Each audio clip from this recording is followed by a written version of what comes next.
हादसे से जुड़ी एक बड़ी खबर, एक बड़ा अपडेट। शुरुआती जांच में पीडब्ल्यूडी ने खराब कंस्ट्रक्शन को जिम्मेदार माना है। पीडब्ल्यूडी का ये कहना है कि जिस प्रकार से इस बिल्डिंग में घटिया मटेरियल का इस्तेमाल किया गया,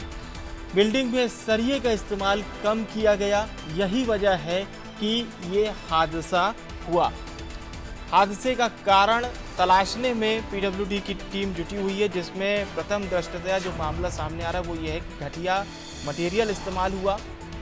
इसमें रेनफोर्समेंट यानी कि सरिये का इस्तेमाल कम किया गया है। तय मात्रा जो होनी चाहिए पैरामीटर्स के हिसाब से,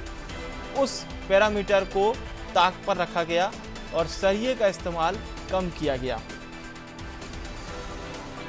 तो ऐसा अक्सर ठेकेदार तब करते हैं जब बिल्डिंग की कॉस्ट को कम करना हो। रवि भी हमारे साथ इस वक्त लाइव जुड़ रहे हैं। रवि, बिल्डिंग की कॉस्ट को कम तो कर लिया, लेकिन इस हादसे की कॉस्ट का जिम्मेदार कहीं ना कहीं वो ठेकेदार होगा या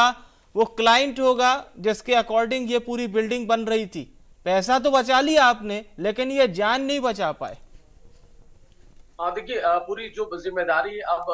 अगर घूम फिर कर अगर बात करें तो ये पूरी जिम्मेदारी वो एक तरफ इशारा करती है कि जो बिल्डिंग का निर्माण किया गया उसमें कहीं ना कहीं एक बड़ी कमी बरती गई है, बड़ी लापरवाही बरती गई है और कहीं ना कहीं कह सकते हैं कि एक बड़ी लापरवाही के तौर पर इस पूरी बिल्डिंग का निर्माण किया गया है। और जो कि जानकारी अभी सामने आ रही है, चाहे मटेरियल के जो इस्तेमाल में जो गुणवत्ता पूर्ण जो मटेरियल की इस्तेमाल होना चाहिए था इस पूरी बिल्डिंग को बनाने पे,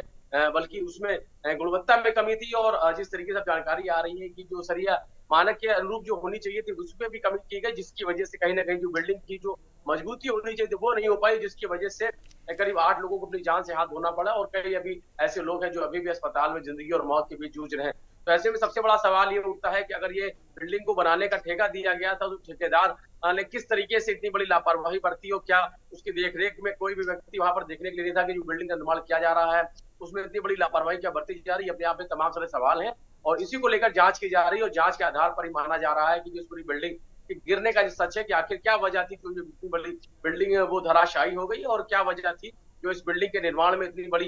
जो लापरवाही बरती गई, इसके निर्माण में किस तरीके से कमी बरती गई। ये अपने आप में कई सारे सवाल हैं और इन्हीं सवालों के जवाब तलाशने के लिए जो टीम, जो जांच टीम है वो इसकी जांच कर रही है और निश्चित तौर पर इस पूरी जांच के आधार पर बहुत सारी सवालों के जवाब सामने आएंगे, क्योंकि जिस तरीके से पूरी बिल्डिंग अचानक से धराशायी हुई है और उसमें कई सारे लोग हैं वो उस बिल्डिंग में दब गए, जिसमें से करीब 8 लोगों की मौत की खबर थी और कई सारे ऐसे लोग थे जो घायल हो गए। हालांकि जिस तरीके से बिल्डिंग बनाई गई उस बिल्डिंग को लेकर लिए नक्शे की बात कही, नक्शा को लेकर जांच की जा रही है कि नक्शा कितने माले के लिए पास किया गया था और अगर नक्शा पास था तो किस तरीके से उसमें क्या पूरी चीजों का बिल्डिंग का निर्माण पूरा तौर पर ध्यान रखा गया और जब यह निर्माण हो रहा था उस निर्माण में जो जो चीजें ध्यान रखने योग्य थी क्या वो सभी को ध्यान रखा गया। ये अपने आप में कई सारे सवाल हैं जिन सवालों के जवाब अभी मिलने बाकी है और निश्चित तौर पर कहीं ना कहीं सरकार खुद इस पूरे मामले को लेकर सख्त है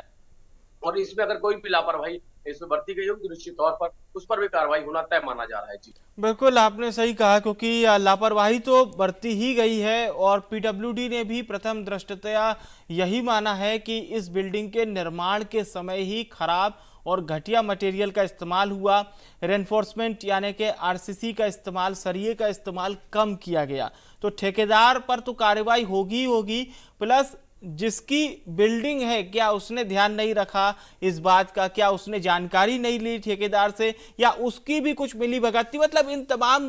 पहलुओं पर भी कहीं ना कहीं काम करेगा पीडब्ल्यूडी विभाग और जांच एजेंसी जो इस पूरे मामले की जांच में जुटी हुई है। जी बिल्कुल, निश्चित तौर पर मालिक की भी जिम्मेदारी बनती है कि मालिक ने अगर किसी को ठेके पे भी काम दिया है तो उसकी भी अपनी जिम्मेदारी बनती है कि जो ठेकेदार क्या पूरी ईमानदारी से काम कर रहा है, क्योंकि बिल्डिंग मालिक की है और उसमें अगर निर्माण कार्य में कोई भी कमी या लापरवाही बरती जा रही है तो उसका खामियाजा कहीं आने वाले समय में उन लोगों को तो नहीं भुगतना पड़ सकता है जो वहां पे रहने वाले हैं। तो निश्चित तौर पर जो घटना हुई वो अपने आप में भाई सारे सवाल उठाती, क्योंकि अभी कुछ ही समय पहले ही करीब 1 दशक बताया जा रहा है कि इस बिल्डिंग का निर्माण किया गया था और अचानक से इस बिल्डिंग गिर जाना अपने आप में कई सवाल उठाता है, क्योंकि आज के समय में कई सारी तकनीकों का इस्तेमाल भी किया जाता है। तो निश्चित तौर पे कहीं ना कहीं ऐसी क्या लापरवाही बरती गई जिसकी वजह से ये बिल्डिंग की गुणवत्ता उसमें कमी रही रही है, उसके अलावा जो बिल्डिंग की मजबूती होनी चाहिए थी वो मजबूती क्यों नहीं हो पाई, और ऐसे में ऐसे क्या वजह रही जिसकी वजह से पूरी बिल्डिंग है वो अचानक धराशायी हो गई। कई सारे लोगों की मौत हो गई और कई लोग अभी भी जिंदगी और मौत के बीच जूझ रहे हैं। तो ऐसे में सवाल ये उठता है कि आखिर बिल्डिंग को बनाने में जो जरूरी कदम उठाने चाहिए, जो मटेरियल का इस्तेमाल करना चाहिए था, जो गुणवत्ता का ध्यान रखना चाहिए था, क्या उसमें कमी बरती गई? ये हम्म। फिलहाल जांच का विषय है और जांच के बाद ही इस तमाम सारे सवालों के जवाब हम वो मिल पाएंगे। जी। बिल्कुल रवि, बने रहिएगा हमारे साथ। एक बार फिर से आपका रुख करेंगे लखनऊ से ही खबर है। एयरपोर्ट